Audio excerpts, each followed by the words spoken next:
ultimate message of a man is not where he stands in moments of comfort and convenience, but where he stands in times of challenge and controversy. How do you stand, Reverend Martin Luther King Jr.? We can never be satisfied as long as the Negro is the victim of the unspeakable horrors of police brutality. The moral leader of our nation. Power.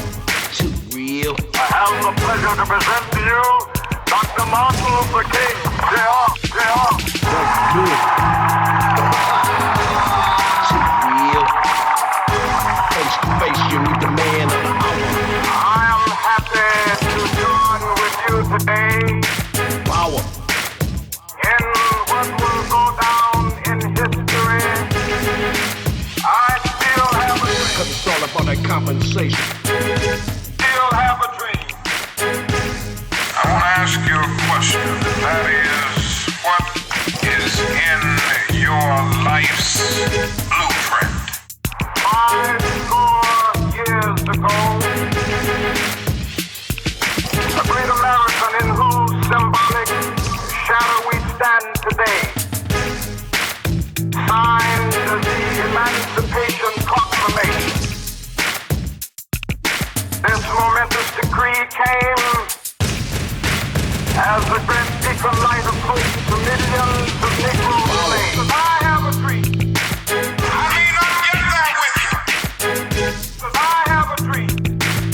I've seen the promised land. It came as a joyous daybreak to end the long night of their captivity.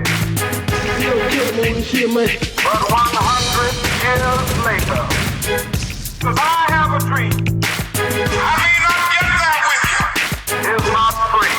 And I've seen the promised land. The promised land. So we've come here today, to our nation's capital to cash a check. Come here today, to the next of our republic. Of the magnificent words of the Constitution and the Declaration of Independence. They were signing a promissory note with every American walks the full air. This note was the power of law.